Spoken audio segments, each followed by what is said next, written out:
പശ്ചിമ ബംഗാൾ രാഷ്ട്രീയത്തെ പിടിച്ചുലച്ചുകൊണ്ട് ഭരണകക്ഷിയായ തൃണമൂൽ കോൺഗ്രസ് അതീവ ഗുരുതരമായ ആഭ്യന്തര പ്രതിസന്ധിയിലേക്ക് നീങ്ങുന്നു എന്ന വാർത്തയാണ് ഇപ്പോൾ പുറത്തുവരുന്നത്. പാർട്ടിയിലെ ഔദ്യോഗിക പദവിയെ ചൊല്ലിയുള്ള തർക്കം കോടതിയുടെ പരിഗണനയിലിരിക്കെ തന്നെ ദേശീയ അധ്യക്ഷ മമതാ ബാനർജിയും വിമതരുടെ നേതാവ് ഋതപതാപ് ബാനർജിയും തമ്മിലുള്ള പോര് തെരുവിലേക്ക് പടരുകയാണ്. പശ്ചിമ ബംഗാളിലെ കൊൽക്കത്തയിൽ സ്ഥിതി ചെയ്യുന്ന സംസ്ഥാന TMC ഓഫീസ് വിമത വിഭാഗം കയ്യേറിയതാണ് ഇപ്പോൾ പുറത്തുവരുന്ന റിപ്പോർട്ടുകൾ.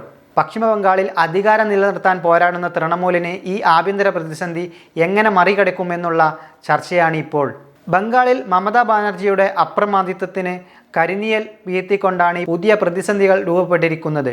പാർട്ടിയിൽ തങ്ങളാണ് ഭൂരിപക്ഷമെന്നും തങ്ങളാണ് യഥാർത്ഥ TMC എന്നും വാദിച്ച് ഇരുപക്ഷവും കോടതിയെ സമീപിച്ചിരിക്കുകയാണ്. ഔദ്യോഗിക പദവി ആർക്കെന്ന കാര്യത്തിൽ നിയമ പോരാട്ടം മുറുകുമ്പോൾ മറുവശത്ത് പാർട്ടി അധ്യക്ഷ മമതാ ബാനർജിയും ഋതപതാപ് ബാനർജിയും തമ്മിലുള്ള വ്യക്തിപരമായ ഭിന്നതകൾ പുറത്തുവരികയാണ്.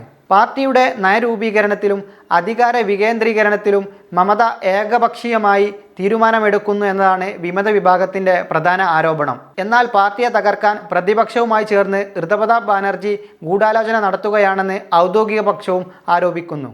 ഡൽഹിയിലും കൊൽക്കത്തയിലും അണിയറയിൽ നടന്ന ചർച്ചകളെല്ലാം പരാജയപ്പെട്ടതാണ് തർക്കം പരസ്യമായി തെരുവ് യുദ്ധത്തിലേക്ക് മാറിയത്. വരും ദിവസങ്ങളിൽ കൂടുതൽ ഓഫീസുകൾക്ക് നേരെ ഇത്തരം കയ്യേറ്റങ്ങൾ ഉണ്ടാകാനുള്ള സാധ്യത തള്ളിക്കളയാനാകില്ലെന്നാണ് വിമത വിഭാഗം നൽകുന്ന സൂചനകൾ. ഇത് തൃണമൂൽ കോൺഗ്രസിന്റെ ചരിത്രത്തിലെ ഏറ്റവും നിർണായകമായ ഘട്ടമാണ്. മുൻപും പാർട്ടിയിൽ ഭിന്നതകൾ ഉണ്ടായെങ്കിലും മമതയുടെ നേതൃത്വത്തെ ഇത്ര പരസ്യമായി ചോദ്യം ചെയ്യുന്നത് ഒരു സാഹചര്യം ഇത് ആദ്യമായിട്ടാണ്. ഋതപതാപ് ബാനർജിക്ക് പാർട്ടിയിലെ ഒരു വിഭാഗം MLA-മാരുടെയും പ്രാദേശിക നേതാക്കളുടെയും പിന്തുണയുണ്ടെന്നാണ് ഓഫീസ് കയ്യേറ്റം ചെയ്യാൻ ഇവർ മുതിർന്നത്. കോടതി വിധി എന്തുതന്നെയായാലും പാർട്ടിയുടെ അടിത്തറ ഇളകിക്കഴിഞ്ഞു. ഇത് വരാനിരിക്കുന്ന തെരഞ്ഞെടുപ്പുകളിൽ BJPക്ക് വലിയ രാഷ്ട്രീയ മുതലെടുപ്പിന് അവസരം നൽകും എന്നതാണ്. 20 MP-മാർ BJPയിലേക്ക് ചേക്കേറുന്ന പ്രതിസന്ധി ഘട്ടങ്ങളിലൂടെയാണ് ഇപ്പോൾ മമതാ ബാനർജി കടന്നു പോകുന്നത്. ബംഗാൾ രാഷ്ട്രീയം ഇപ്പോൾ ഒരു പ്രതിസന്ധി ഘട്ടത്തിലാണ് എന്നുള്ള കാര്യത്തിൽ സംശയമില്ല. ഔദ്യോഗിക പക്ഷം നിയമത്തിൻ്റെ വഴി തേടുമ്പോൾ അധികാരം പിടിച്ചെടുക്കാൻ വിമതർ തെരുവ് പോരാട്ടത്തിന് ഇറങ്ങിക്കഴിഞ്ഞു. മമതാ ബാനർജി എന്ന കരുത്തുറ്റ നേതാവിന് ഈ പ്രതിസന്ധി മറികടന്ന് പാർട്ടിയെ ഒറ്റക്കെട്ടായി മുന്നോട്ട് നയിക്കാൻ കഴിയുമോ, അതോ തൃണമൂൽ കോൺഗ്രസ് ചരിത്രപരമായ ഒരു പിളർപ്പിലേക്ക് കൂപ്പുകുത്തുമോ എന്നതാണ് രാജ്യം ഉറ്റുനോക്കുന്നത്.